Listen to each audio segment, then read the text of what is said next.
예수 그리스도의 사도 베드로는 본도, 갈라디아, 갑바도기아, 아시아와 비두니아에 흩어진 나그네, 곧 하나님 아버지의 미리 하심을 따라 성령이 거룩하게 하심으로 순종함과 예수 그리스도의 핏부림을 얻기 위하여 택하심을 받은 자들에게 편지하노니 은혜와 평강이 너희에게 더욱 많을지어다. 오늘 우리가 함께 읽은 베드로전서 1장 1절로부터 2절에 있는 말씀은 이제 베드로 서신의 인사말을 기록하고 있는 부분이 되겠습니다. 특별히 이 베드로전서 또 베드로후서를 기록한 것은 소아시아에 있는 그리스도인들이 어떤 어려움에 직면하게 되자, 특히 그리스도인들이 믿음 때문에 박해를 받거나 사회적으로 추방당하는 그런 어려움에 직면했을 때에 이제 베드로는 이런 상황 속에서 어떻게 그리스도인들의 신앙을 지키고 또 그들에 대한 부당한 대우에 대해서 어떻게 대응할 것인가 라고 하는 것에 대해서 이제 권면하는 그런 말씀이 오늘 우리가 읽은 베드로 전후서의 핵심적인 주제가 되겠습니다.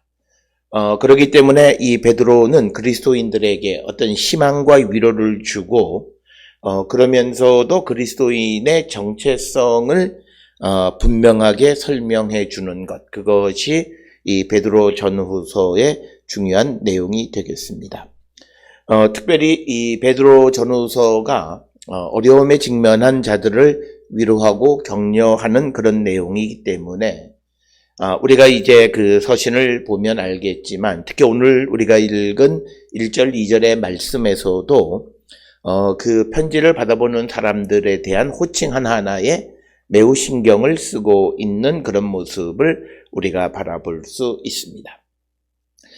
특별히 오늘 주시는 1절, 2절의 인사 부분을 통해서 베드로는 그리스도인들의 하나님과 사회 그리고 이스라엘과의 관계에 대해서 아주 간략하지만 그러나 핵심적인 내용을 언급하고 있습니다.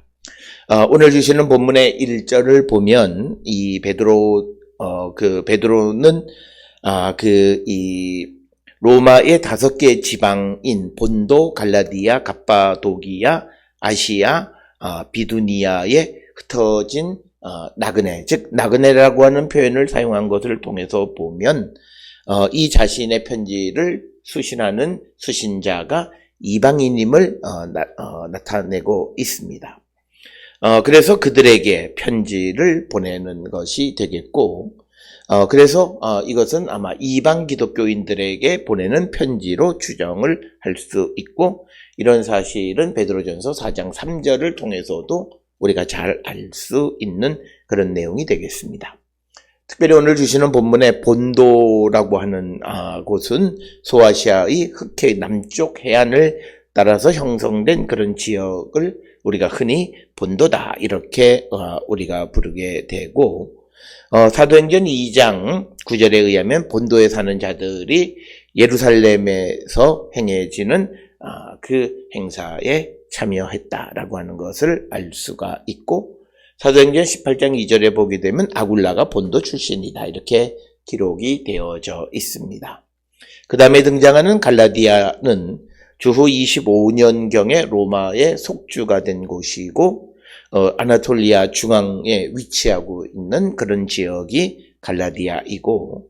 또 다음에 등장하는 갑바도기아는 소아시아 동쪽에 위치하고 있고,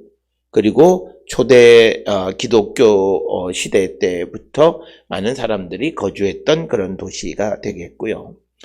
사도행전 2장에 보게 되면 이 오순절 때에 예루살렘에 순례했던 사람들 가운데에 갑바도기아 사람들이 포함되어 있는 것을 알 수 있습니다. 그 다음에 등장하는 것이 아시아, 그 다음에 비두니아. 비두니아는 흑해 남쪽에 위치하는 지역이고, 사도행전 16장 7절에서 사도 바울이 이 비두니아로 가는 것이 성령에 의해서 가로막혔다라고 하는 그런 언급이 되어 있는, 그래서 이제 그 소아시아에 있는 특히 흑해를 중심으로 해서 그 남쪽에 위치하고 있는 중요한 5도시에 사는 이방 기독교인들에게 보낸 편지가 바로 베드로 전서가 되겠습니다. 앞에서도 말씀을 드렸습니다만 1절 끝에 흩어진 나그네, 이 두 가지 표현, 나그네라고 하는 파레피데몬이라고 하는 말은 이 말을 통해서 이 편지의 수신인이 이방인일 것이다 라고 하는 것을 우리가 알 수 있고, 그 다음에 이제 흩어졌다라고 하는 디아스포라라고 하는 표현 역시 이것은 구약적인 전통을 가지고 있는 언약적 용어이다라고 하는 겁니다.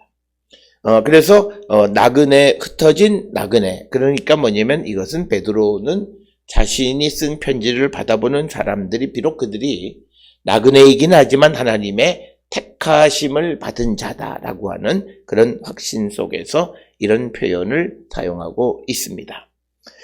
그러면서 2절에 이제 이방 그 지역의 그리스도인들은 하나님의 예정에 의해서 그들이 예수를 믿게 되어졌다라고 하는 것을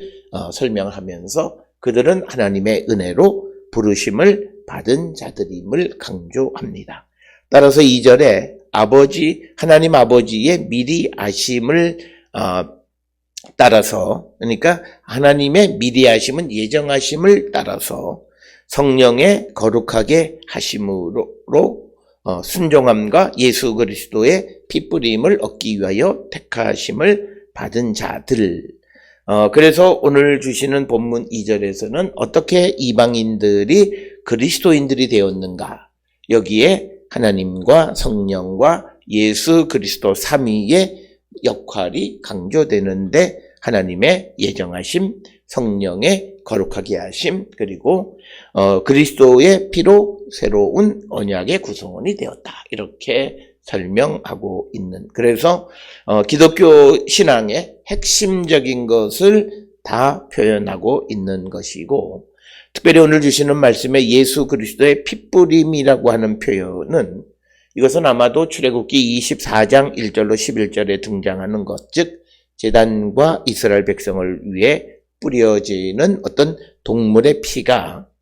그들을 하나님께 순종하고 하나님의 언약에 의한 관계성을 받아들이는 것에 대한 상징으로 이해했고, 그래서 오늘 주시는 이 말씀에서도 이방인들도 예수 그리스도의 피뿌림으로 말미암아 하나님의 언약의 백성이 됐음을 강조합니다. 그러면서 이 편지를 수신하는 자들이 비록 나그네이기는 하지만 택하심을 받은 자, 에크렉토이다라고 하는 표현을 사용하는 것, 즉 하나님의 언약의 백성이다라고 하는 용어를 사용하고 있습니다. 따라서 오늘 주시는 베드로전서 1장 1절 2절에서 베드로는 어려움에 처해 있는 이방 그리스도인들을 위로하고 격려하기 위해서 그들이 비록 나그네이긴 하지만 하나님의 택함을 받은 거룩한 백성임을 강조함으로써 이런 자기 자신에 대한 자의식을 통해서 모든 어려움을 이겨가는 자가 됨을 권면하는 것이 바로 베드로전서의 말씀이 되겠습니다. 오늘 주시는 말씀을 통해 우리는 우리와 함께 사는 자들에 대해서 어떤 호칭과 어떤 언어 생활을 하고 있는지 한 번쯤 돌아보는 우리 모두가 될 수 있기를 주의 이름으로 축원합니다.